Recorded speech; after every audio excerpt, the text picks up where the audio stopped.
Fala galera, beleza? Alucard na área novamente. Estamos aqui na Matilha Board Game, prontos para trazer mais um conteúdo para vocês, galera. É isso aí, hoje nós vamos aprender as regras do The Few and Cursed, galera, ou Poucos e Amaldiçoados, né? Trazido aí pela Conclave Editora para o Brasil recentemente. Tá fresquinho aí, já vamos apresentar as regras desse jogo para vocês, para facilitar o aprendizado, beleza, galera? Antes de começarmos a falar sobre as regras desse jogo, não esquece de deixar aquele like para fortalecer o canal, se inscreve aí no canal, estamos chegando nos 1000 inscritos na nossa meta, conto com a ajuda de vocês para isso aí, tenho certeza que você já se inscreveu. Segue a gente lá no Instagram também, estamos começando a colocar bastante conteúdo por lá também. E sem mais delongas, vamos lá para a mesa, vamos aprender como é que se joga, né, os Poucos e Amaldiçoados, ou The Few and Cursed, para a galera poder ter uma noção melhor aí de como é que funciona o jogo, né, galera? Bora lá para a mesa então, vamos aprender as regras de The Few and Cursed.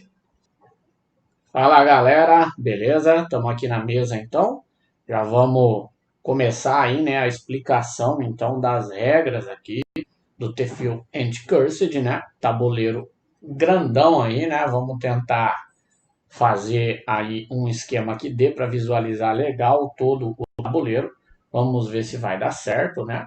Primeiramente, pessoal, nós vamos começar aí como nós já começamos aqui na matilha, né, na explicação dos nossos vídeos. Vamos começar pelo setup. Por quê? Porque o setup é uma parte muito importante para você compreender as regras do jogo. A maior facilidade que você tem em compreender as regras do jogo é quando você entende o que significa cada coisa, né? Aí isso aí se torna muito mais fácil de você assimilar as regras. Então nós vamos começar aí com o setup do jogo, beleza, galera? Bom, obviamente você vai começar, né, colocando o seu tabuleirão aí na mesa, né? Colocado o tabuleiro na mesa, é bom você já deixar alguns componentes, né, ao alcance de todos os jogadores. Por exemplo, né, aí os marcadores de água, né? Você já pode distribuir os marcadores de água na mesa de forma que ele fique aí ao alcance de todos os jogadores, para facilitar os jogadores a pegarem esses componentes que vão ser usados constantemente durante o jogo.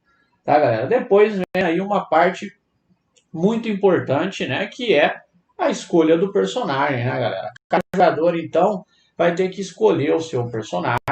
Vamos colocar aqui, eu vou dar um zoom para melhorar aqui a nossa visualização dessa parte muito importante, tá, pessoal? Aí, bacana. Né? Vou pegar a ruiva aqui, né, como exemplo para nós explicarmos. Você vai então pegar o tabuleiro do seu jogador, né, do seu personagem que você escolheu, e junto com o tabuleiro do seu personagem, você vai pegar as cartas desse personagem, tá, pessoal? A carta do personagem, no caso, tá, que é essa carta aqui, a carta da ruiva, que ela tem dois lados, tá? Vamos explicar aqui como é que funciona essa carta aqui. Nós temos aqui o nome, né, do personagem, ruiva. Depois nós vamos ter aqui a proeficiência que a ruiva tem com armas, tá? Que diz que para cada 2 munições que você gasta, você pode gerar 4 pontos de dano com a ruiva.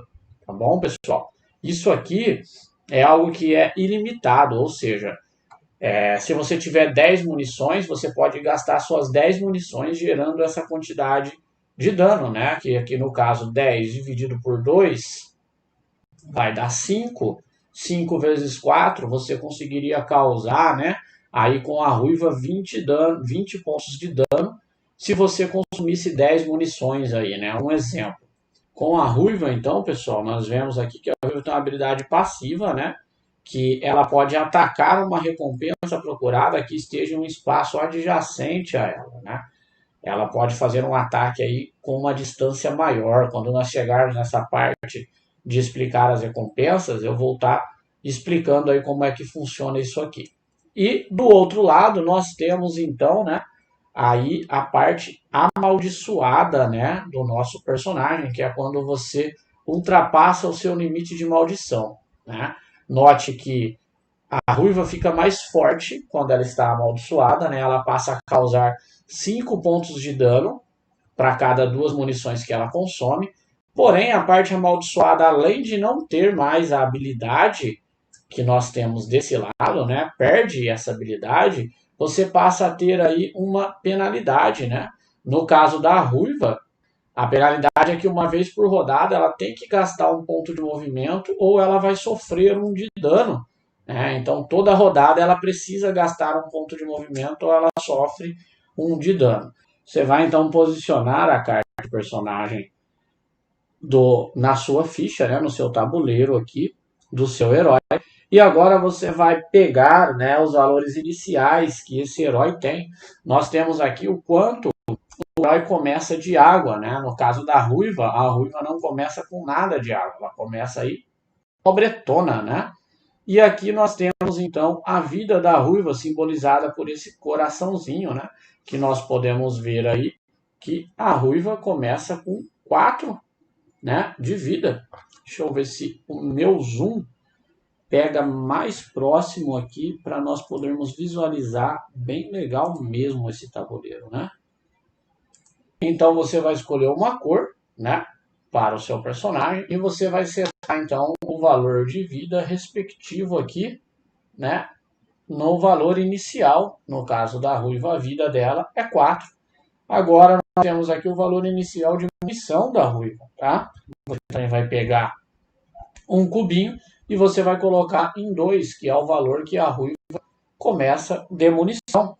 E agora, por último, nós temos o valor inicial de maldição, né? Que a ruiva começa com a maldição zerada. 2, então, desses 3 atributos, eles têm um valor limite, ou seja, um valor que você não pode ultrapassar, a menos que você aumente esse valor limite. E esses valores limite são os valores de munição e os valores de maldição. Esses valores estão representados por esses quadrados pretos que você tem aí descrito na ficha. O que você vai fazer então? Você vai pegar um cubo preto e você vai colocar aqui em 4, que é o valor limite de munição da ruiva. E você vai pegar um cubo roxo e você vai colocar aqui em 4, que também é o valor limite de maldição da ruiva. O que isso quer dizer? No caso da munição, eu nunca posso ter uma quantidade de munição maior do que 4. Né? Eu não posso ultrapassar esse limite de munição. É claro que durante o jogo você pode comprar upgrades e aumentar esse limite de munição. E você vai poder chegar em 10. Mas inicialmente o limite de munição da ruiva é 4. Nós podemos ver também que há um limite de maldição. O limite de maldição da ruiva também é 4. Isso também quer dizer que duas coisas. Além de a ruiva não poder ultrapassar esse limite de maldição, tá? O limite dela é 4. Toda vez que o cubo dela chegar neste limite de maldição, ela vai ter que virar a sua carta aqui e ficar amaldiçoada. E caso a ruiva venha a ganhar mais maldição além do limite que ela possui, ela não move mais o seu cubo, mas ela passa a perder vida. Toda vez que você ganha maldição além do seu limite, você perde em vida. Toda vez que algum efeito faça com que você perca a maldição, ou seja, você saia aqui do seu limite de maldição, você automaticamente retorna, né, aqui a sua forma normal do seu personagem. Muito interessante, você consegue aí ter um controle, né, de certos momentos que você pode estar amaldiçoado e certos momentos que você não está amaldiçoado. Este limite de maldição também pode ser aumentado na loja, né? Quando nós estivermos falando da loja, nós vamos entrar em mais detalhes, mas esse limite é um limite inicial e ele pode aí ser aumentado, né, conforme você vai jogando a sua partida de The Field and Cursed. Beleza, galera? Essa aqui é a parte dos atributos. Toda vez que o jogo sugerir que você aumente um atributo, ele está referindo a um desses 3 atributos. Você pode, então, realizar um aumento em um desses 3 atributos. Toda vez que o jogo disser que você pode aumentar o seu limite de munição ou maldição, ele está se referindo aos cubos roxo e o cubo preto. Toda vez que você ganhar um de munição ou ganhar um de maldição ou perder um de maldição, ele está se referindo aos cubos azuis. Os cubos pretos e os cubos roxos são o seu limite de munição e maldição, respectivamente. Note que a sua vida tem um valor inicial, mas ela não tem um limite. Então, conforme você vai ganhando vida, você pode chegar aí até no máximo de 10 de vida. Beleza, pessoal? Essa é a parte aqui, então, né, dos atributos da ficha do Teferi Anti-Cursed. E depois nós temos aqui alguns espaços interessantes, né? Nós temos aqui um espaço para você colocar o seu deck e um espaço aqui onde você vai jogar as suas cartas descartadas. Vamos diminuir um pouco aqui o zoom para nós enxergarmos melhor esses 2 espaços aqui. O seu deck inicial você vai pegar, então, junto com a sua ficha de personagem, todas as suas cartas que estejam com o nome de ruiva, montando aí o deck inicial do seu personagem. Você vai embaralhar essas cartas e você vai posicioná-la na área designada para o deck do seu personagem. Toda vez que você descartar uma carta, após o seu uso, você vai destiná-la na área específica para descarte. Algumas cartas têm a ação de jogar no lixo.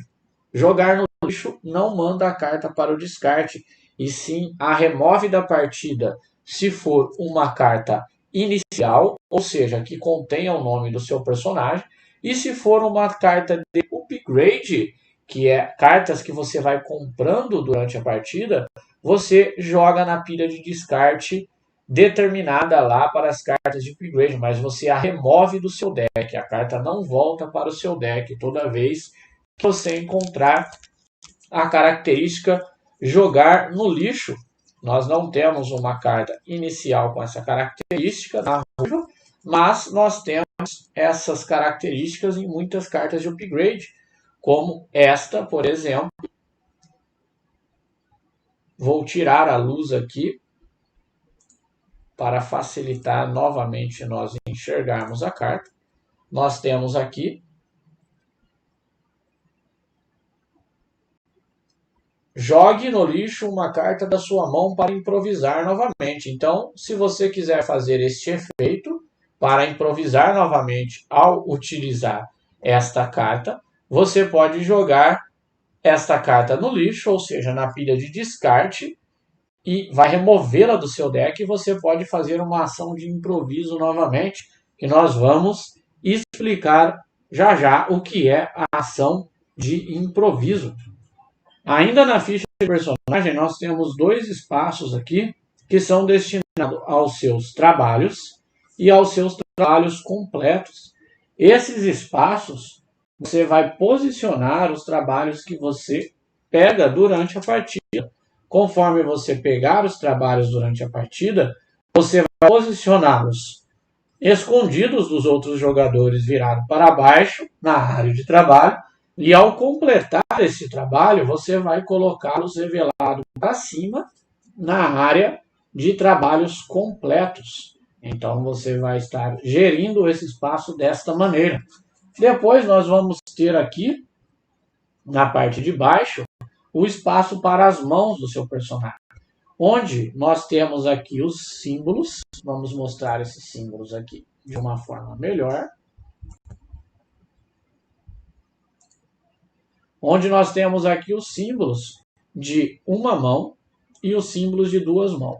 Isso quer dizer que você pode pegar 2 itens de uma mão ou um item de 2 mãos aqui neste espaço. Você pode então ter uma arma de 2 mãos ou 2 armas de 2 mãos ou um item de uma mão, ou 2 itens de uma mão e um item de 2 mãos. Logo depois nós vamos ter já ao lado aqui o espaço de 2 bolsinhas, que é a sua mochila. Isso quer dizer que você pode ter até 2 itens que ocupem o espaço de mochila. A qualquer momento que você chegar a 0 de pontos de vida, você se torna gravemente ferido. Toda vez que a sua saúde chegar a 0, você se torna gravemente ferido. Toda vez que isso acontecer, você deve finalizar o seu turno imediatamente. Você também vai perder 3 de fama. Vamos aqui mostrar, né, a nossa trilha de fama no tabuleiro, onde você deve pegar o último cubinho que você tem disponível da sua cor e posicionar aqui em 0. Né? Nós temos aqui, vamos aproximar mais essa trilha de fama. Então, nós temos aqui uma trilha, né, com a pontuação de fama. E quando você chegar, então, a 0 pontos de vida, você deve, primeiramente, perder 3 pontos de fama. Você vai reduzir aí 3 pontos de fama. E você deve mover a sua miniatura para San Andreas. Tá? Nós estamos aqui com a cidade de San Andreas. E vamos fazer aqui uma simulação, né, de que a nossa ruiva estaria aqui nessas ruínas. Então, caso a ruiva chegue a 0 pontos de vida, ela deve mover a miniatura dela para San Andreas e deve pagar uma quantidade de água igual ao número de espaços que ela teve que se mover para retornar para San Andreas. Ou seja, para voltar para San Andreas, a partir do deserto, da ruína onde a ruiva está, a ruiva precisa de 2 movimentos, que é o que ela precisa para chegar em San Andreas. Dessa forma, a ruiva precisaria pagar 2 de água para que ela volte para San Andreas, ou seja, ela deveria pagar para o auxílio para levar ela em San Andreas, um bom samaritano, levá-la de volta para a cidade de San Andreas. Caso a ruiva não tenha água o suficiente para pagar o seu retorno para San Andreas, a ruiva deve então perder uma quantidade de fama igual a esse número de espaços necessários para chegar em San Andreas.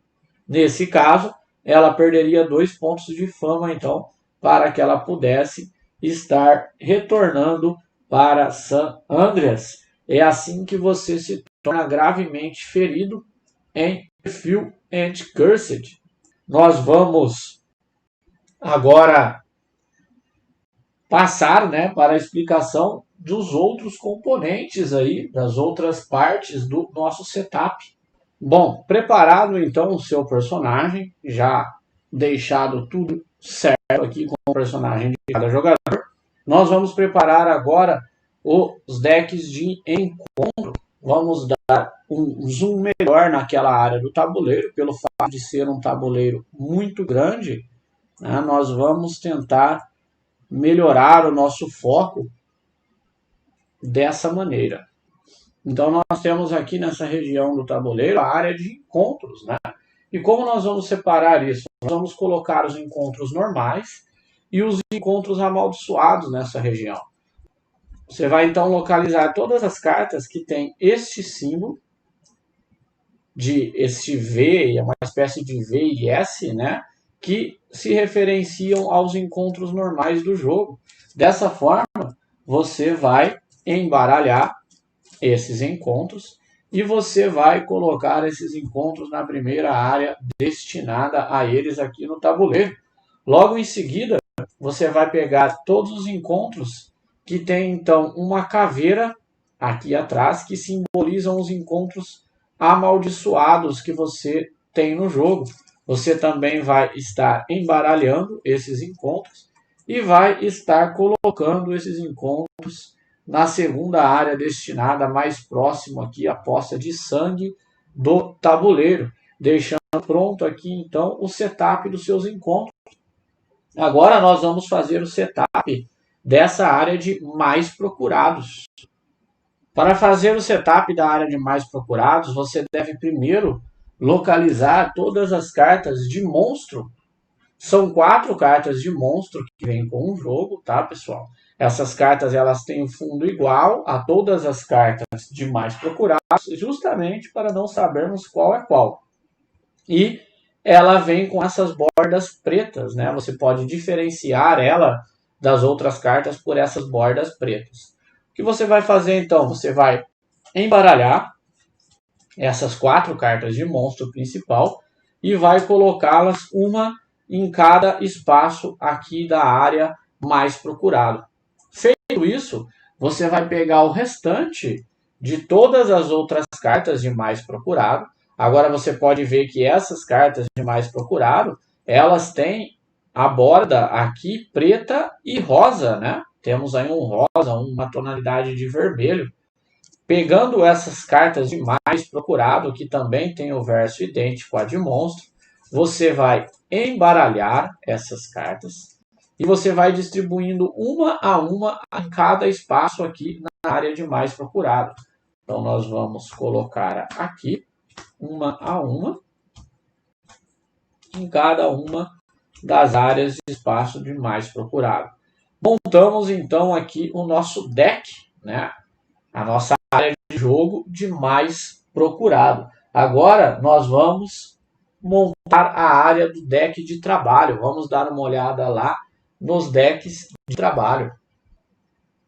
Aqui nós temos uma área destinada no tabuleiro para os trabalhos. Você vai então localizar essas mini cartas que tem o fundo vermelho, que são as cartas de trabalho. Nós vamos explicar melhor, né, como funciona cada uma dessas cartas quando nós chegarmos nas ações que nós vamos poder adquiri-las. Você vai embaralhar essas cartas de trabalho e você vai então posicioná-las na área destinada a elas aqui em cima, deixando ali os trabalhos e o espaço para descarte dos respectivos trabalhos. Montado então ali a área do deck de trabalho, quando você vai posicionar então as suas cartas de trabalho aqui na área das cartas de trabalho, você deve então comprar 4 cartas de trabalho para cada jogador e entregar 4 dessas cartas para cada jogador. Cada jogador então vai olhar essas 4 cartas de trabalho e vai escolher 2 para ficar com eles, que serão seus trabalhos iniciais. E as outras 2 eles devolverão para o deck de trabalho. Após todos os jogadores terem escolhido os seus trabalhos, você então reembaralha novamente os trabalhos restantes e posiciona lá os trabalhos na respectiva área destinada a eles. Beleza, galera? Nós temos aqui então a área de procurados, que é onde nós vamos montar o deck de procurados. Como que nós vamos fazer isso, tá, pessoal? O jogo base, ele vem com 4 cartas de procurado. Tá? O jogo base vem com essas 4 cartas de procurado. E se você só tem o jogo base, você vai posicionar cada carta no seu respectivo espaço. Nós temos aqui o Corvo de Omala, onde nós temos o rosto do corvo aqui. Nós temos aqui a gangue dos Talbot, onde nós temos aqui o rosto dos bandidos. Nós temos aqui os zumbis, né? Os zumbis que nós vamos posicionar também no seu rosto. E os demônios que nós vamos colocar no espaço respectivo. Tá? Caso você tenha a versão do Kickstarter, você vai ter mais algumas cartas aí, né, que são mais cartas de procurado, que você pode escolher e substituir lá das cartas base conforme você queira, né? Ou melhor, conforme o seu gosto, aí podemos dizer assim, deixando pronto também a sua área ali de procurados. Feito isso, né, montado a nossa área de procurado, nós também precisamos montar as nossas lojas. Vamos montar a nossa loja. Agora nós temos aqui um espaço destinado à loja do jogo, tá? Nós temos aqui descrito, né, tudo que nós podemos comprar na loja como upgrade. Podemos comprar uma bala com uma água, podemos aumentar a nossa capacidade de bala com 2 águas, podemos aumentar o nosso limite de maldição com 3 águas e podemos aumentar a nossa saúde por 4 águas. Além disso, é necessário que você localize todas as cartas de itens, tá, pessoal? Localize aí as cartas de itens você vai embaralhar também essas cartas de itens e você vai posicioná-las e comprar 3 cartas para montar aqui a loja inicial, deixando aí montado então a loja inicial.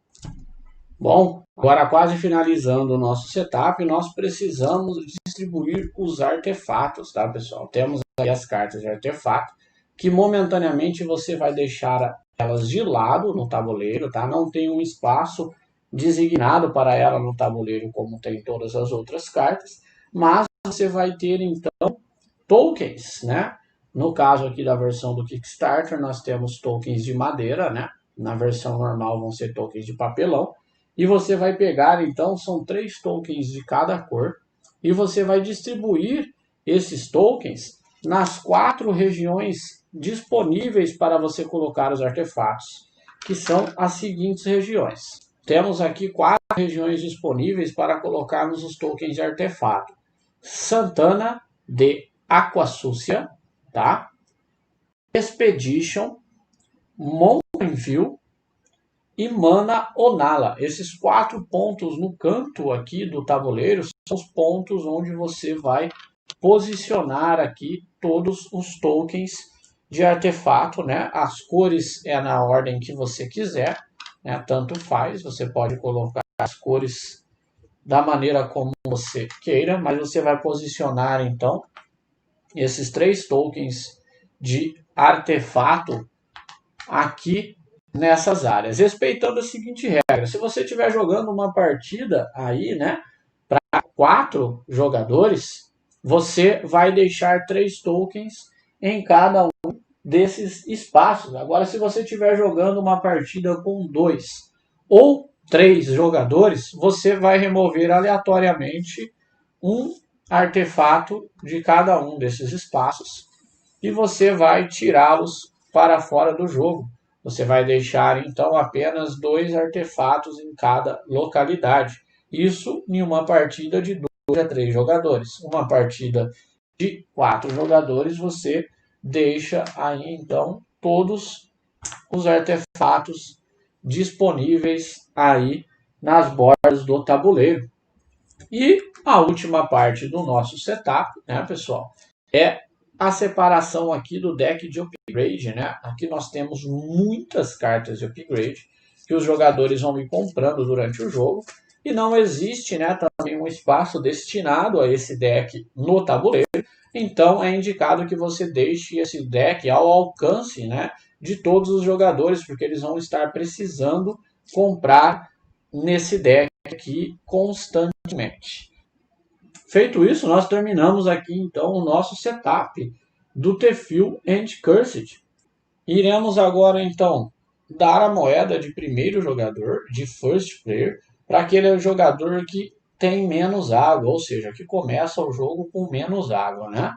Vamos deixar então a moeda aqui. Na ruiva, nós vamos aqui usar apenas a ruiva no nosso exemplo, né? Não temos necessidade de pegar aí todos os outros personagens. Vamos então agora entender, né, as regras, né, do jogo, como se joga, né, o Tefeel and Cursed. Em Tefeel and Cursed existe uma exaustão, vamos dizer assim, né? Assim como a maioria dos deck buildings, né, você tem aí uma estamina que é mensurada pelas suas cartas, tá? E nós vamos explicar como é que funciona isso aqui em Tefeel and Cursed, tá? A regra diz o seguinte: a qualquer momento em que você precisar comprar uma carta e você não tiver cartas disponíveis aqui no seu deck, você deve imediatamente reembaralhar toda a sua pilha de descarte para montar aqui o seu novo deck. Só que quando você faz isso, você deve retornar então com a sua miniatura para San Andreas. Se a sua miniatura estiver em qualquer posição do tabuleiro, quando o seu deck acabar, você deve fazer esse reembaralhamento do seu deck e colocar então a sua miniatura de volta a San Andreas. The Few and Cursed, ele é jogado, né? Você faz as suas ações com as suas cartas na mão, não é? Quem conhece aí jogos desse estilo de deck building sabe que são as cartas que ditam aí o que você vai fazer no seu turno.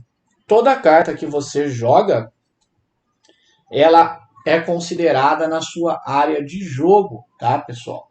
Nós temos, então, 3 áreas destinadas a cartas aqui no nosso tabuleiro. Nós temos a área onde nós encontramos o nosso deck, a área onde nós temos o nosso descarte e a área onde nós chamamos aqui de nossa área de jogo, tá? Que são as cartas que você vai jogando e colocando na mesa. E também tem a sua mão, obviamente, né? Então temos aí, na verdade, 4 nomes diferentes no jogo destinados a cartas que você joga. O jogo, o manual deixou uma confusão aqui em relação a isso e eu vou tentar explicar o que eu entendi. Mas se você entendeu isso de uma forma diferente, né, você que está assistindo esse vídeo, deixa no comentário aí para nós conversarmos um pouco sobre essa regra, porque o manual ele se tornou realmente muito vago a respeito disso que nós vamos dizer agora. O manual diz que se todo o seu deck estiver na sua área de jogo, ou seja, aqui é a minha área de jogo, e se todo o meu deck estiver na minha área de jogo, ou seja, eu não tiver cartas aqui para que eu possa comprar, e eu tiver que comprar uma carta daqui, eu perco 1 de vida para cada carta que eu precisar comprar no meu deck e não tiver disponível lá. Se eu, por um exemplo, precisar comprar 2 cartas e eu não tiver cartas aqui, eu vou sofrer 2 de dano. E nós sabemos também que toda vez que eu preciso comprar carta no meu deck e eu não tenho cartas ali para comprar, eu devo reembaralhar o meu descarte e montar a minha área de jogo aqui, meu deck novamente, e enviar a minha miniatura para San Andreas, tá, galera? Então, o que eu entendi a respeito dessa parte de você tomar dano quando você precisa comprar carta e não tem, tá dizendo que é quando todo o seu deck está na sua área de jogo, né? Eu acho que talvez foi uma colocação errada da palavra aqui. Depois eu vou dar uma conferida nesse manual em inglês, que faz mais sentido toda vez que você precisar comprar uma carta e você não tiver carta no seu deck, você levar dano para a quantidade de cartas que você precisa comprar. Por quê? Você pode não estar com todo o seu deck na sua área de jogo. Se eu tiver 2 cartas que seja do meu deck na minha área de descarte, eu já não estou mais aqui com todo o meu deck na área de jogo.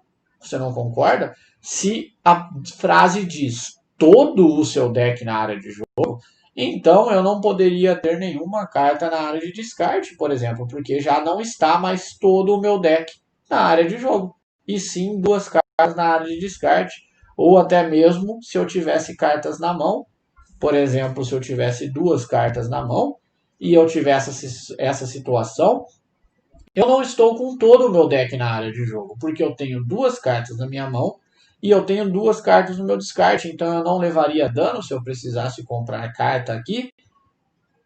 Ficou muito vago aí, né, essa explicação no manual, tá, pessoal? Depois eu vou tentar procurar lá no inglês, né, e eu posso até atualizar aí pra gente, né, talvez na edição do vídeo eu já escreva aí, né, o que eu encontrei no manual em inglês, beleza? Outra coisa importante, como eu disse, né, nós fazemos as nossas ações gerando aqui, né, movimentos, dano, né, e maldição com as nossas cartas. E o jogo diz o seguinte: eu posso gerar uma quantidade de recursos que eu queira gerar, sendo esses recursos de movimento, né, que são esses símbolozinhos verde aqui, ou de dano, que são esses símbolos laranja. Eu posso gerar qualquer quantidade desses recursos na minha vez. E eu posso usar qualquer quantidade desses recursos na minha vez. Mas qualquer recurso que eu gerei e eu não utilizei, eu não posso levá-los para outras fases do jogo, tá?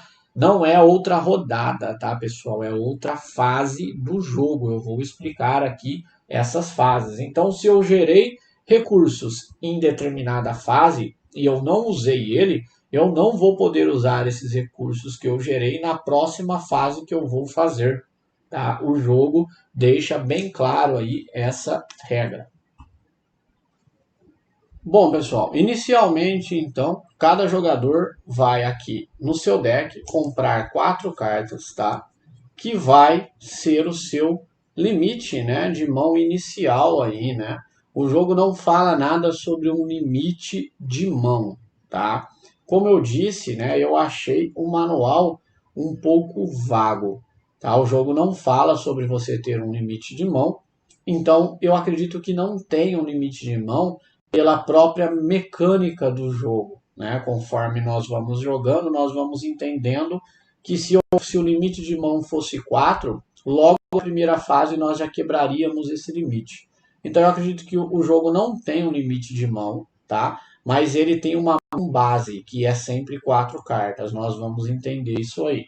Então você compra então 4 cartas, que é a sua mão inicial. Cada jogador vai fazer isso. E começando então pelo jogador que tem aí, né, o token, né, de jogador inicial, esse jogador, pessoal, vai fazer uma série de fases, né?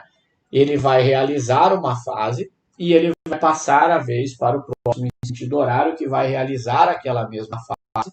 E então o próximo também a fará até que todos os jogadores tenham realizado aquela fase. Então volta para o jogador que é o first player e ele começará a próxima fase. O jogo ele é dividido em fases que formam uma rodada. Tá? As fases que formam uma rodada são a fase de improviso, tá? A fase de encontro, tá, pessoal? Onde nós vamos fazer encontros e depois nós vamos ter a fase de ação e por último a fase de limpeza. Então temos 4 fases que compõem uma rodada completa em The Field Cursed. E cada jogador vai jogar uma fase na sua vez, passando a vez para o próximo e assim sucessivamente. Depois que todos os jogadores completaram aquela fase, o first player inicia então a segunda fase. Depois que todos completarem a segunda fase, o first player inicia a terceira fase e assim sucessivamente. Beleza? Então, galera, vamos falar então da primeira fase, que é a fase de improviso, tá, pessoal? A fase de improviso, ela consiste no seguinte, lembra que eu disse para deixar o deck, né, de upgrades, né, com as cartas que vão dar upgrade no baralho dos jogadores ao alcance de todos. Por quê? Na fase de improviso, começando pelo first player, o jogador vai então comprar 2 cartas do deck de improviso. Dessas 2 cartas, ele vai escolher uma para ficar na sua mão, ou seja, para passar a fazer parte do seu deck, a compor o seu deck, e a outra carta ele vai descartar, vai jogar no descarte dos decks de improviso. Agora, isso quer dizer, como eu tinha dito no começo do limite de mão, que um jogador já vai ter 5 cartas na mão. Então não faz sentido, né, nós termos um limite de mão de 4. O jogo não dá essa informação, mas nós tiramos ela por dedução lógica aí por conta disso. Bom, então depois que o primeiro jogador fez a sua ação de improviso, o próximo jogador em sentido horário vai então fazer o mesmo, comprando 2 cartas, escolhendo uma dessas 2 cartas para ficar com ele no seu deck e a outra carta ele vai descartar então no descarte do deck de improviso, passando a vez então para o próximo jogador e assim sucessivamente, até que todos os jogadores tenham realizado então a sua fase de improviso, retornando até o first player, aonde agora ele irá realizar a fase de encontro, vamos explicar agora a fase de encontro. Na fase de encontro, você precisa primeiro verificar aonde se encontra o seu personagem. Porque dependendo de onde o seu personagem se encontra, ele fará um determinado tipo de encontro. A fase de encontro é resolvida da seguinte maneira. Caso a miniatura do seu personagem se encontre em uma das localidades não amaldiçoadas, que são, nós temos no jogo as seguintes áreas. Regiões de deserto, que são representadas aqui por essas pedras com essas árvores. Temos também as regiões de canyons. As regiões de canyons ou desfiladeiros são essas regiões onde nós temos aqui essas fissuras ou essas montanhas aqui que são consideradas canyons. E temos as regiões de ruína, que são regiões aqui como essa, que temos essa casinha quebrada, essa aqui no final dessa trilha, este navio aqui naufragado, são regiões de ruína. Essas são as regiões não amaldiçoadas. Então, caso o nosso personagem, vamos usar aqui como exemplo, a ruiva esteja no deserto, ela fará a compra lá do deck de encontro. A ruiva irá comprar então no deck de encontro a carta de encontro não amaldiçoado, ou seja, de encontro normal, que não possui a caveira aqui atrás da carta. A ruiva então irá fazer a leitura do encontro na coluna do local onde ela esteja. Como nós vimos que a ruiva se encontra no deserto, então a ruiva irá ler o encontro que está na coluna do deserto. Ela vai ler esse encontro em voz alta para todos os jogadores e então ela terá que fazer uma escolha que está disponível no encontro. Lembrando que o jogador sempre precisa fazer uma das escolhas disponíveis na carta de encontro. Após fazer a sua escolha na carta de encontro, a ruiva vai então colocar a sua carta de encontro no descarte e vai passar a vez para o próximo jogador em sentido horário, que realizará o mesmo. Irá verificar a posição da sua miniatura e irá comprar uma carta de encontro de acordo com o local onde a sua miniatura esteja. Nós temos aqui no tabuleiro algumas áreas de encontro amaldiçoadas. Vamos dar um zoom aqui para que nós possamos verificar essas áreas. Note que no tabuleiro temos áreas como essa, com uma aura aqui azul, que é áreas amaldiçoadas. Todas as áreas também onde nós temos aqui as relíquias, as 4 áreas no canto do tabuleiro, também são áreas amaldiçoadas. E nós temos mais áreas amaldiçoadas também no tabuleiro, como podemos ver aqui em cima, temos uma área amaldiçoada e, como eu já disse, as áreas nos extremos, né, nos 4 extremos aí do tabuleiro, que são as áreas amaldiçoadas. Caso o meu personagem esteja em uma das áreas amaldiçoadas, como por exemplo aqui na árvore amaldiçoada dos carrascos, eu então preciso comprar um encontro amaldiçoado aqui no deck de encontros. Então, neste caso, eu comprarei um encontro amaldiçoado, que é representado aqui pela caveira nas costas da carta. E então, o encontro amaldiçoado, ele sempre me dá 2 escolhas e uma escolha ruim, né? Uma penalidade, podemos dizer assim. Eu sou obrigado a escolher uma dessas escolhas aqui representadas. Tanto no encontro amaldiçoado quanto no encontro normal, após eu escolher uma dessas escolhas, se eu não tiver recurso suficiente para fazer nenhuma das escolhas disponíveis, eu devo revelar a minha mão de jogo para todos os jogadores para mostrar que eu realmente não posso fazer nenhuma das escolhas disponíveis no encontro e então eu posso passar pelo encontro sem fazer nenhuma das alternativas lá disponíveis, mas eu vou ter que revelar a minha mão para o jogador. Se eu não estiver em nenhum espaço fora da cidade de San Andreas, mas se eu estiver agora dentro da cidade de San Andreas. Como é a minha fase de encontro quando eu estou dentro de San Andreas? Dentro de San Andreas eu tenho dois possíveis encontros que eu posso fazer. Um desses encontros é visitar o mural de trabalhos para que eu possa adquirir novos trabalhos e vender trabalhos que eu possua. E o outro é visitar a loja. Vamos dar uma conferida então nessas regras do encontro do mural de trabalho e também da loja. Estando então com a nossa miniatura em San Andreas, nós vamos poder fazer um encontro no mural de trabalhos ou na loja, né, na store. Se eu escolher fazer um encontro no mural de trabalhos, então eu devo comprar duas cartas aqui do deck de trabalho. Vou estar comprando duas cartas do deck de trabalho. Vou escolher uma dessas cartas para colocar na minha ficha de jogador. Vou escolher um desses trabalhos. E o outro trabalho eu devo descartar lá na área apropriada. O que podemos dizer a respeito das cartas de trabalho? As cartas de trabalho, elas têm a seguinte estrutura. Temos aqui como exemplo esse trabalho.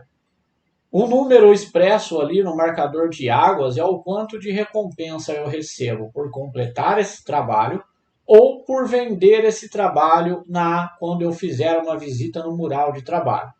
O número ali em amarelo, representado pela estrelinha, é o número da quantidade de fama que eu recebo quando eu completo o trabalho. Lembrando que eu só ganho essa fama quando eu completo um trabalho e não quando eu vendo ele para o mural de trabalhos. E aqui embaixo, né, em vermelho, eu tenho o que eu preciso fazer para que eu possa completar esse trabalho. Aqui nesse trabalho, no caso, diz que para eu completar esse trabalho, eu preciso acampar nas ruínas de Palenque. Se eu fizer uma ação de acampar nas ruínas de Palenque, eu completo esse trabalho e posso então receber a água e a fama que esse trabalho me dá. Outra coisa muito importante a respeito do trabalho é que, como eu havia dito, né, nós temos aqui no jogo, vamos dar um zoom aqui para melhorar a nossa visualização nessa parte. Nós temos aqui então a área destinada a trabalhos que ainda não completei e a área destinada a trabalhos que eu já completei. Lembrando que toda vez que eu completo um trabalho, eu revelo ele e deixo ele aqui na área apropriada de trabalhos completados, tá, pessoal? E eu nunca posso pegar outro trabalho que seja igual a um trabalho que eu já completei. Você nunca pode pontuar com o mesmo trabalho que você já completou. Caso você faça uma ação no mural de trabalho e você compre lá um trabalho que seja igual a um trabalho que você já completou, você descarta ele e compra um novo trabalho.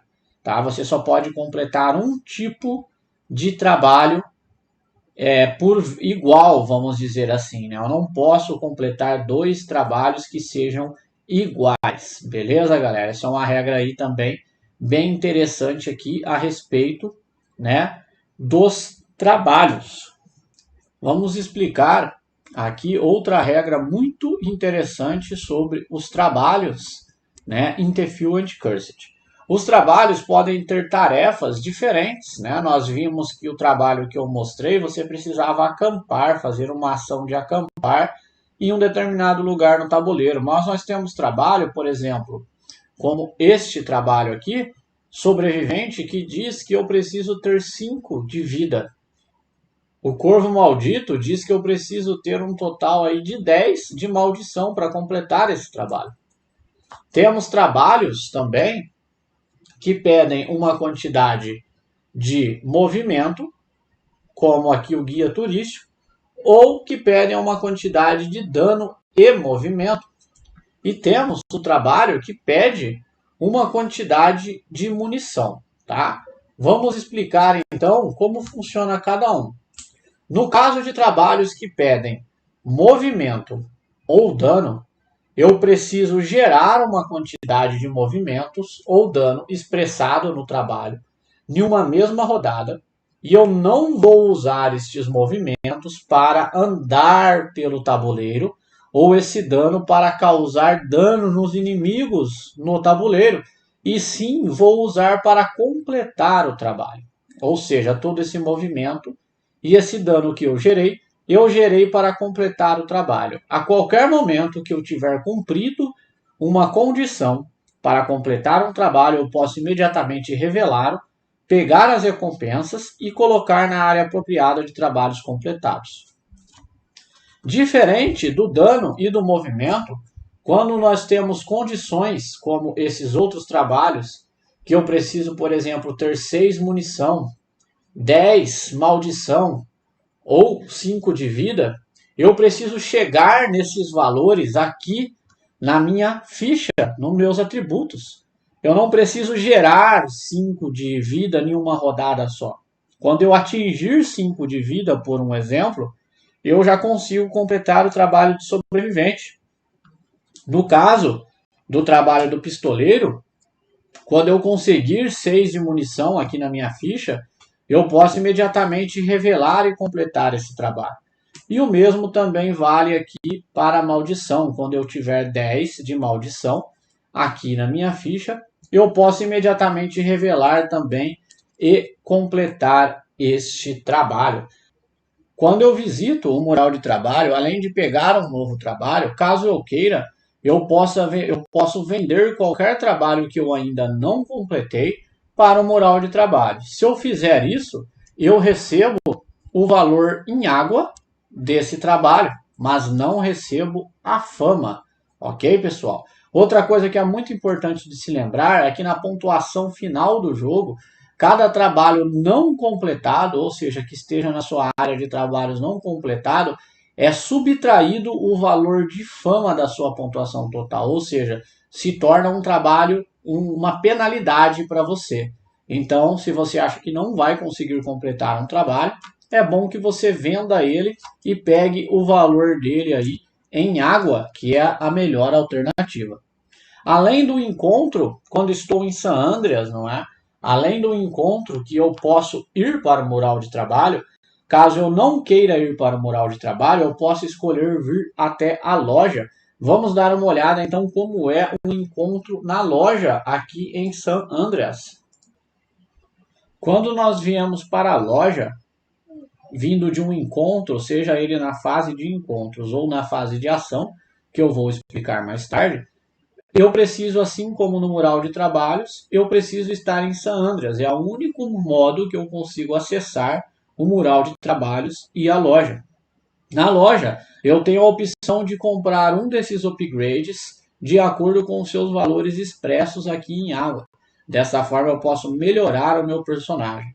E eu posso também comprar qualquer item que esteja virado para cima aqui na loja. Então, eu poderia escolher comprar um desses itens. E o item ele tem aqui uma estrutura muito simples, não é, de se entender.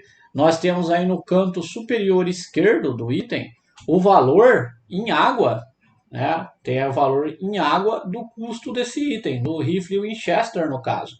Temos ali na faixa vermelha o que este item concede e um pouco mais à frente aonde ele vai equipado. Neste caso, o rifle Winchester é uma arma de 2 mãos e ele concede mais 2 de dano. Como eu adquiro esses mais 2 de dano? Eu posso exaurir um item uma vez por rodada para usar o benefício dele. Então, no caso aqui da Winchester, eu poderia exaurir este item para receber os 2 de dano em um momento oportuno. Mais uma vez, o manual deixa vago como eu exauro um item. Se eu viro ele de lado ou se eu viro esse item para cá. Então fica aí, né, ao critério dos jogadores uma forma para eles simbolizarem de que forma eles vão estar exaurindo aí os seus itens. Outra coisa que eu posso fazer quando estou na loja é usar uma ação de renovar. Tá? Toda vez que você acessa a loja uma vez, cada jogador ganha aí uma ação de renovar, que consiste em descartar todos os itens disponíveis aqui na loja na posição que eu quiser, ou seja, eu posso deixar qual eu quiser por cima, aqui na pilha de descarte, tá, pessoal? E compro 3 novos itens aqui para a loja. Por quê? Lembre-se que a regra básica da loja é que você pode comprar qualquer item que esteja virado para cima, que esteja na loja. E isso inclui o item que está no topo da pilha de descarte.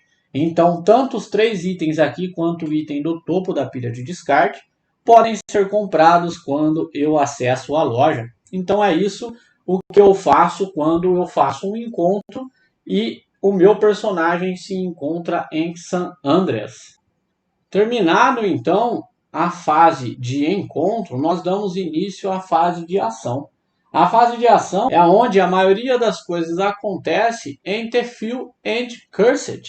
É onde os jogadores vão realizar as suas ações.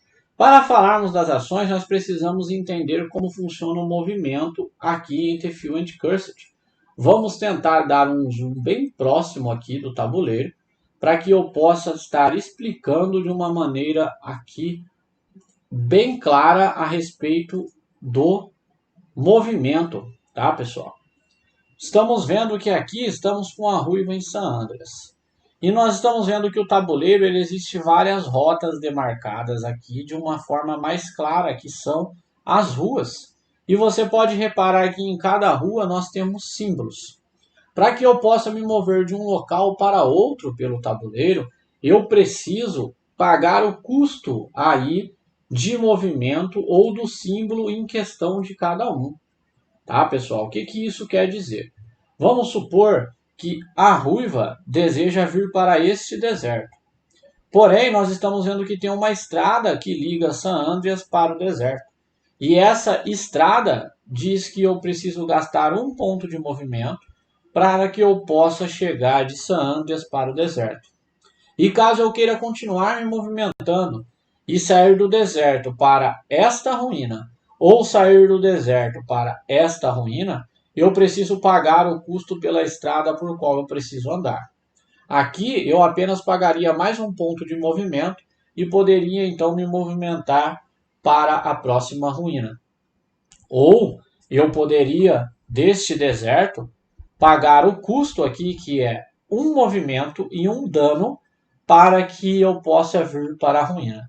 Toda vez que eu tiver o símbolo de um movimento e um dano, eu posso pagar um movimento e o dano, para que eu possa me locomover por essa estrada. Ou se eu não tiver o dano, eu ainda assim posso me mover, mas eu preciso sofrer um ponto de dano para cada dano necessário para passar pela estrada que eu não tenha pago o dano. Neste caso, se eu não pagasse um ponto de dano, eu me moveria por essa estrada apenas com o movimento, mas eu levaria aqui um ponto de dano. Note que um pouco mais ao lado aqui, se eu precisasse subir daqui para os canyons, aqui eu precisaria de 2 pontos de movimento para fazer a movimentação então da ruiva até o canyon aqui em cima. Temos ainda um pouco mais abaixo, como podemos ver, aqui um símbolo que é o símbolo da caveira, que é a maldição, que indica não que eu preciso pagar uma maldição para passar por aqui, e sim que toda vez que eu passar por uma estrada onde tem o símbolo de maldição, eu preciso então aumentar a minha maldição em 1. Isso quer dizer então, não, novamente, que eu pago o símbolo de maldição, e sim que toda vez que eu me movo por essa estrada, eu preciso então, na minha ficha de personagem, subir aqui a minha maldição em 1, toda vez que eu passar por uma estrada onde tenha o símbolo da caveirinha, o símbolo da maldição. É assim que funciona então o movimento aqui em The Few and Cursed. Lembrando então que não é jogando as cartas que eu consigo aí adquirir os pontos de movimento, os pontos de dano e tudo que eu preciso para poder fazer as minhas ações aqui pelo tabuleiro. Lembrando que também os personagens possuem a sua proeficiência, não é? Na sua ficha, aonde eles podem aí gastar um número de munição que vai dar uma quantidade de dano para eles que também podem ser usados para esses fins. Vamos falar agora sim de todas as ações que nós temos disponíveis para fazer em Tefil and Cursed. Lembrando que eu só posso fazer uma ação por rodada, ou seja, de todas as ações que aqui nós vamos explicar, eu preciso escolher uma para fazer na minha vez. A primeira ação que nós podemos encontrar aqui é a ação de recuperar um artefato. Caso eu esteja em uma área onde tenha aqui os artefatos, então caso eu esteja numa área onde eu tenha aqui artefatos, eu posso gastar a minha ação para pegar de forma aleatória um dos artefatos que se encontram aqui. Pegando então este artefato, eu vou olhar, o desenho que se encontra no artefato e eu vou procurar no deck respectivo aqui de artefato pela carta que representa o artefato que eu peguei. Note que essa carta também é uma carta que vai para o meu deck e essa carta pode ser usada agora durante o meu deck. Qual é a diferença? Essa carta pode ser usada durante o jogo agora por mim. E qual é a diferença então dos artefatos, tá, pessoal? Eu nunca posso ter dois artefatos da mesma cor. Ou seja, se eu já peguei o artefato marrom aqui, eu não posso fazer uma ação novamente, pegar novamente um artefato marrom. Eu teria então que pegar um artefato preto ou de qualquer outra cor. Não posso ter uma cor de artefato repetida. E a carta de artefato, além de ser uma carta comum, não é uma carta que nos dá poderes como as outras cartas, ela tem um valor infama expresso aqui no seu canto superior direito e você vai receber esse valor infama no final do jogo como pontuação por ter aí adquirido um artefato, beleza, galera? E os artefatos são aí uma das formas de vencer o jogo, na verdade não de vencer, de iniciar o fim do jogo. Uma vez que todos os artefatos sejam pegos, ou seja, todos os jogadores coletem todos os artefatos disponíveis nas 4 extremidades do tabuleiro, o jogo se encerra. Todos os jogadores fazem ainda a sua última rodada antes de terminar o jogo e então vai para a contagem de pontuação final para ver qual foi o jogador que conseguiu mais fama e assim vencer o jogo. Então, coletar todos os artefatos é uma das maneiras que os jogadores têm de iniciar aí então o fim do jogo. E coletar um artefato é uma das ações disponíveis aí que um jogador tem para fazer aqui em Tefil and Cursed. Outra ação disponível que os jogadores têm para fazer em Tefil and Cursed, que é derrotar uma recompensa. Isso mesmo, o jogador pode então escolher derrotar uma recompensa. Como eu faço isso? Como eu derroto então uma recompensa? Deste lado nós temos então as recompensas de mais procurados. Lembrando aqui que eu esqueci de avisar no momento do setup que depois que você monta isso aqui, você precisa revelar a carta de cada pilha para saber qual é, então, os inimigos que estão em cada pilha. Quando eu escolho derrotar uma recompensa, eu preciso estar no local onde aquela recompensa esteja para que eu possa tentar enfrentá-la. Vamos pegar aqui como um exemplo o Butch Talbot. Tá? Vamos usar o Butch Talbot como exemplo. Eu vou desligar a luz aqui para que nós possamos visualizar melhor aqui a carta e explicar como funciona a recompensa. Com a carta de recompensa em mãos aqui, então, do Butch Talbot, nós temos aqui a primeira informação, que é o local onde ele foi visto por último. Se eu quiser enfrentar essa recompensa, eu preciso então estar em um canyon. Essa recompensa foi vista por último no canyon. Então, a minha miniatura precisa estar em um dos canyons, seja nas fissuras ou seja em alguma montanha simbolizada pelo canyon. Quando eu estou no canyon, eu posso então escolher enfrentar essa recompensa. Vale ressaltar, como eu disse que eu ia explicar, que a ruiva pode enfrentar uma recompensa estando a um espaço de distância. Se a ruiva, por exemplo, estivesse aqui no deserto, ela poderia enfrentar uma recompensa no canyon, poderia enfrentar uma recompensa na ruína, ou ela poderia mesmo enfrentar uma recompensa no próprio deserto onde ela se encontra. transformando a Ruiva aí numa poderosa caçadora de recompensas. Então, estando no Canyon, ou com a Ruiva estando adjacente a um Canyon, eu poderia então enfrentar aqui o Butch Talbot. E eu tenho então aqui a segunda informação, que é a quantidade de dano que eu preciso para derrotar o Butch Talbot. Então, para derrotá-lo, eu preciso gerar uma quantidade de dano igual ou superior ao que tem indicado aqui na ficha da recompensa. Se eu conseguir, então, 9 ou mais de dano, eu vou conseguir caçar esta recompensa. Vou receber o bônus aqui, que é 2 munição, e vou ganhar 3 de fama. E toda vez, tá, pessoal, que for uma recompensa aqui da área dos mais procurados, vou pegar esta carta, vou colocar na minha área de jogo, simbolizando a recompensa que eu cacei, e vou voltar. E aqui, na área de mais procurado, eu vou revelar a próxima carta disponível no deck aonde eu cacei a recompensa. E essa recompensa passa a estar disponível agora para todos os jogadores caçarem. Outra recompensa que eu posso caçar, que são recompensas um pouco mais fracas, mas também elas são ilimitadas, são as recompensas do cartaz de procurado. Aqui no cartaz de procurado nós temos 4 recompensas que são sempre recompensas disponíveis, ou seja, infinita, né? Eu posso fazer essas recompensas quantas vezes eu quiser, e essa carta, ao contrário dos mais procurados, eu não coloco ela na minha área de jogo quando eu a completo. Outra coisa importante é que essas cartas elas têm 2 lados, tá, pessoal?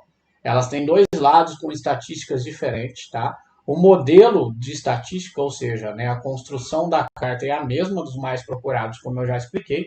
A diferença é que é uma recompensa procurada, eu posso matar 2 delas em uma ação se eu quiser. Os mais procurados não, eu só posso matar um por vez. Mas os procurados eu posso matar 2 delas na mesma rodada se eu quiser. E posso até matar a frente e o verso dessa carta se eu tiver dano suficiente. Não é? Nós vemos aqui que nós temos um corvo que precisa de 5 de dano para matar. E aqui um outro corvo que precisa de 6 de dano para matar.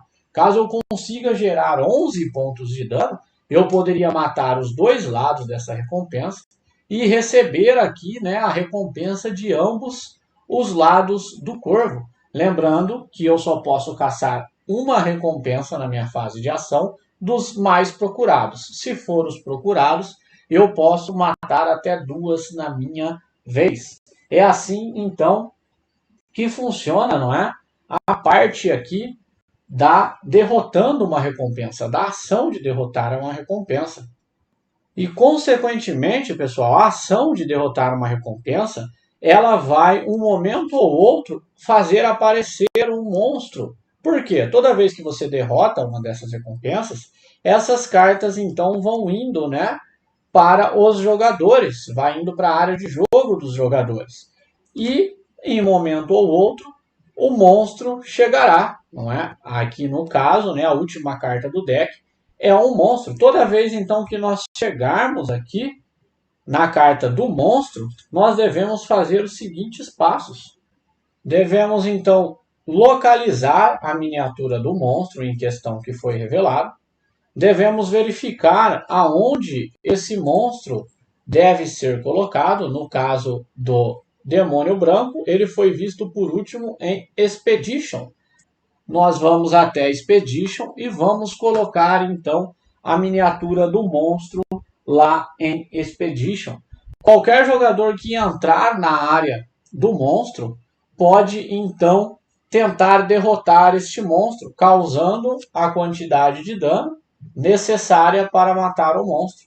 Caso o jogador consiga derrotar o monstro, ele remove a miniatura do monstro do tabuleiro, recebe também a recompensa por matar o monstro e também coloca a carta de monstro na sua área de jogo. Ok, pessoal? Outra ação que podemos fazer na nossa vez é a ação de roubar outro jogador. Isso mesmo, Interference Cursed, você pode roubar outro jogador. Para fazer isso, é necessário que você esteja no mesmo local que o jogador que você deseja roubar. E qual, então, é a regra para que você possa roubar esse jogador? Bom, para roubar outro jogador, a primeira coisa que você precisa fazer é ter uma quantidade de pontos de dano maior, igual ou maior do que o dobro da vida atual do jogador. Por exemplo, podemos ver aqui que agora a Ruiva tem 5 pontos de vida. Caso o jogador do Jebediah queira roubar a Ruiva, ele precisa jogar uma quantidade de cartas e gerar recursos que gerem uma quantidade de dano igual a 10 ou mais, que é o valor do dobro da vida da Ruiva. Caso ele consiga este valor, ele deve aumentar a maldição dele em 2, ou seja, ele fez um ato maligno, né, um ato ruim de roubar outro jogador. Então a maldição do jogador que fez o roubo, tá? Não o jogador, a maldição do jogador que foi roubado, mas sim o jogador que fez o roubo. No caso seria o Jebediah, ele aumentaria em 2 a maldição dele no tabuleiro de personagem dele e ganharia fama e água igual ao valor atual da vida do oponente que ele roubou. Neste caso, da Ruiva, ele ganharia 5 de fama e 5 de água por ter roubado a Ruiva. E o jogador da Ruiva, o jogador que foi roubado, esse jogador perde 1 ponto de vida, leva 1 ponto de dano. E assim, então, conclui a ação de roubar outro jogador. Outra ação que você pode fazer na sua vez em The Few and Cursed é a ação de realizar a ação do seu personagem. Isso mesmo. Nós vimos aqui, né, no caso da Ruiva, que a ação da Ruiva é uma ação passiva, né? Então esse exemplo não se aplica à Ruiva.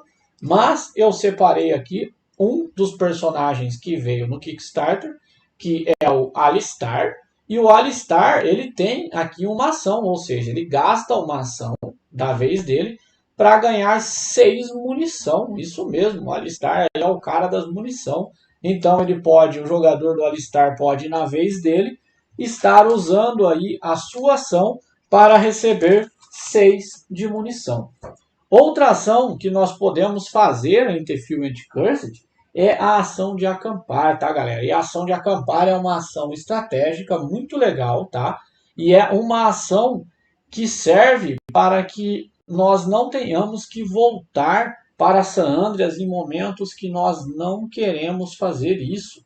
Agora que eu vi os dois personagens juntos aqui, eu lembrei de um detalhe que eu não falei no momento da fase de encontro, tá, pessoal? Quando eu compro um encontro, suponhamos que esteja na vez da Ruiva, e eu compro um encontro aqui no Canyon e eu faço, né, a leitura aqui do Canyon, o que está descrito aqui vai se aplicar tanto para a Ruiva quanto para o jogador que está com a Ruiva no mesmo espaço. Os dois terão que fazer escolhas de acordo com a carta de encontro.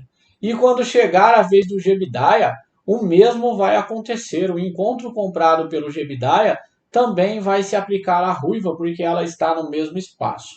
Me desculpem por não ter lembrado disso no momento que eu estava falando dos encontros, mas agora que eu vi os dois juntos aqui, eu me recordei dessa regra. Voltando então, né, na regra da ação de acampar. Um jogador, quando ele acampa, ele deve fazer o seguinte: ele deve embaralhar todas as suas cartas, ou seja, todas as cartas que estiverem em seu deck, em seu descarte, em sua área de jogo e também as que estiverem na sua mão. O jogador vai pegar todas as cartas dele, vai embaralhar todas essas cartas, vai montar aqui novamente o seu deck e ele não retorna para San Andreas. Isso mesmo. Quando eu faço uma ação de acampar e eu tenho que embaralhar o meu deck, a regra que diz que toda vez que eu embaralho o meu deck eu tenho que voltar para San Andreas não é aplicada. Então eu não retorno para San Andreas e além disso eu ganho 1 de vida. Eu aumento em 1, aí a minha vida ganha 1 coração. Essa é a ação de acampar. Além da ação de acampar, eu posso fazer a ação de encontro, pessoal. Isso mesmo. Lembra que nós temos uma fase de encontro que nós já explicamos? Nós temos uma fase de encontro específica que nós já explicamos, aonde nós compramos uma carta de encontro de acordo com o local onde estamos, ou fazemos um encontro no mural de trabalho ou na loja, caso estejamos em San Andreas. Porém, na fase de ação, eu posso, se eu quiser, fazer outro encontro. Isso mesmo. Eu posso, na fase de ação, visitar o mural de trabalho ou a loja, caso eu esteja em San Andreas, ou comprar uma carta dos decks de encontro de acordo com o local onde eu estou e fazer esse encontro. Eu também posso escolher fazer esta ação na minha vez. Falamos aqui então, pessoal, de todas as ações possíveis que um personagem pode fazer na sua vez em The Few and Cursed. E agora nós vamos passar para a última fase de uma rodada em The Few and Cursed, que é a fase de limpeza. Vamos aqui dar um zoom para explicarmos melhor também esta fase de limpeza. Na fase de limpeza, eu devo primeiro começar com a ação de descartar. O que é a ação de descartar? Todas as cartas que estejam na minha área de jogo, ou seja, que eu usei durante todas as fases agora nesse round, eu devo descartá-las, ou seja, colocar na minha área de descarte. E nesse momento, caso eu queira e tenha cartas na minha mão, eu também posso descartar quantas cartas da minha mão eu queira, para que eu possa comprar mais cartas na próxima fase, que é a fase de sacar novamente.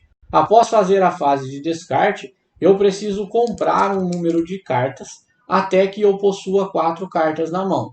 Se eu não tiver nenhuma carta na mão, então eu compro 4 novas cartas. Se eu já tivesse 2 cartas na mão, eu compraria apenas 2 cartas. Se eu já tivesse com 4 cartas na mão, eu não compraria nenhuma nova carta nessa fase de sacar. E vale lembrar que toda vez que eu precisar comprar carta e eu não tiver cartas disponíveis no meu deck, eu preciso reembaralhar o meu deck, não é? Embaralhar o meu descarte no meu deck, e dessa maneira eu preciso retornar para San Andreas, a menos que eu tenha feito uma ação de acampar.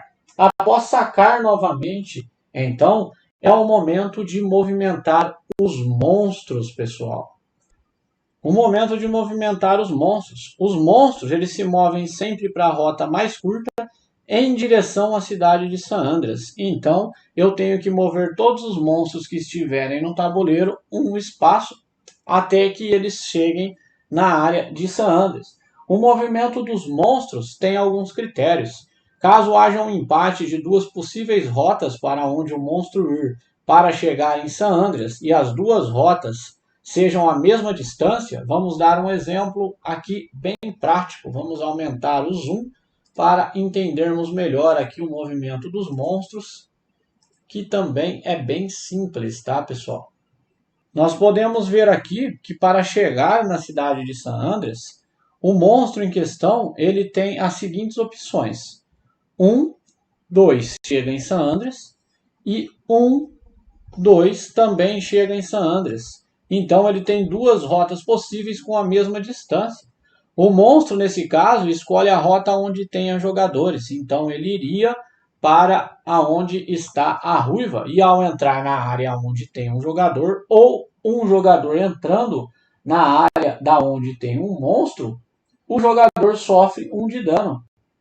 E caso, pessoal, nós tenhamos essa situação, ou seja, temos uma rota igual e temos jogadores também igual nas mesmas rotas, o jogador que tiver então com a moeda aí, o token do first player, é o jogador que vai escolher então para qual dos lados o monstro vai se mover. Vamos lembrar que se o monstro chegar em San Andreas, o monstro destrói a cidade de San Andreas e o jogo acaba. Todos os jogadores fazem a sua última rodada e então pulam para a etapa de contar a pontuação para descobrir quem é que venceu. Na verdade, pessoal, se o monstro entrar na cidade de San Andreas, o jogo termina imediatamente. Os jogadores não fazem a sua última rodada. O jogo acaba imediatamente e vai direto para a etapa de contar a pontuação. Após então o movimento dos monstros, pessoal, o jogador que é o detentor aí, né, do token de First Player vai passar o token para o jogador, para o próximo jogador em sentido horário, e então vai se repetir todas as ações novamente até que chegue o fim da partida, tá, pessoal? E o jogo tem uma regra bem bacana, tá, que não deixa, né, o jogo se estender por muito tempo.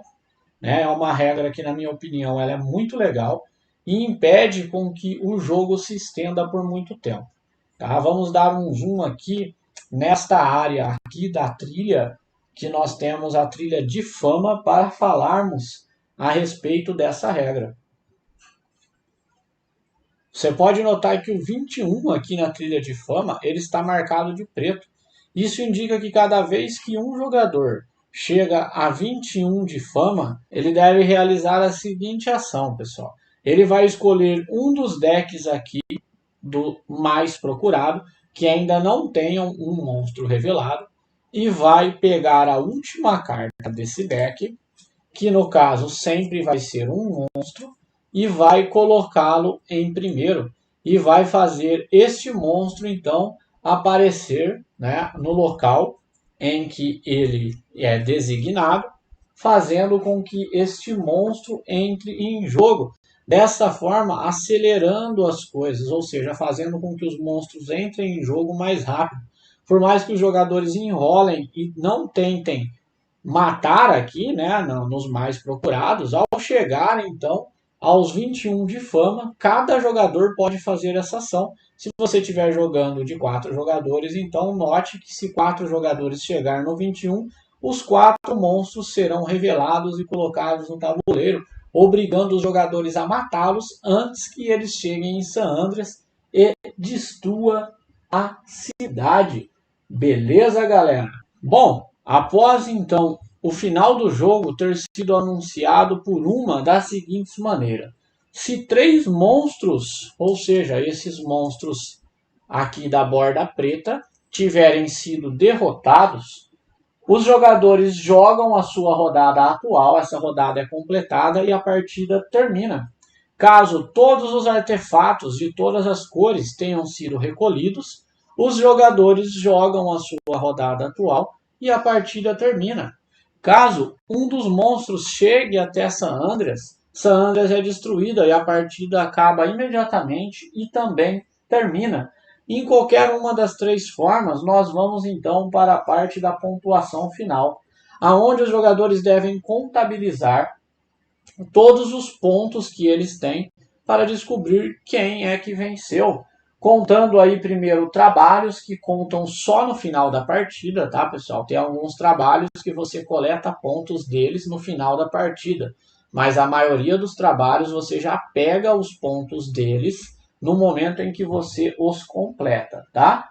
Todos os jogadores vão perder uma quantidade de fama igual àqueles trabalhos que eles não conseguiram completar, que ficaram na área de jogo deles. Os jogadores ganharão uma quantidade de fama igual expressada em cada carta de artefato, aqui no canto, né, superior. A luz não deixou eu mostrar aqui. Igual aí mostrada no canto superior direito da carta do artefato. Lembre-se de pontuar também de todos os artefatos que você conseguiu coletar. Desta forma, o jogador que estiver acumulado mais fama é o maior caçador de maldição do deserto do Oceano Pacífico, tá? E é o vencedor. Em caso de empate, né, de jogadores com a mesma quantidade de fama, o primeiro critério para desempate é o número de recompensas mais procuradas que o jogador matou durante o jogo. Por isso, você deve guardar essas cartas que você mata com você, porque ela será um critério de desempate. Caso ainda empate no número de recompensas mais procuradas, o número de trabalhos completados será o segundo critério de desempate. E caso ainda assim permaneça o empate, a quantidade de dinheiro, né, a quantidade de água remanescente para cada jogador será o último critério de desempate. Caso uma situação muito ímpar, ainda se empate, os dois jogadores são considerados vencedores. Bom, galera, é isso aí. Essas foram as regras de Tefue and Cursed. Eu espero que vocês tenham gostado. Eu já joguei o jogo. Vou ser bem sincero, já achei bem legal. Muito top mesmo, tá? Joguei só o modo base dele, né? Que foi esse modo que eu expliquei agora. O jogo possui uma variante para se jogar solo e uma variante para se jogar cooperativo, para aquelas pessoas que não gostam aí do modo competitivo. Eu achei isso muito legal, cara. Os jogos deveriam tentar trazer mais isso, né? Agradar os usuários conforme o seu gosto aí para cada um. Pensando nisso, a Matilha vai trazer um vídeo explicando aí o que muda nas regras solo, para que você possa então jogar a sua partida solo em Tefue and Cursed, e depois vamos trazer um vídeo explicando as regras cooperativas, para que você possa jogar então o Tefue and Cursed de modo cooperativo. Vai ser vídeos muito mais rápidos, obviamente, porque eles vão mostrar apenas o que muda no jogo, né, de uma partida solo e uma partida cooperativa.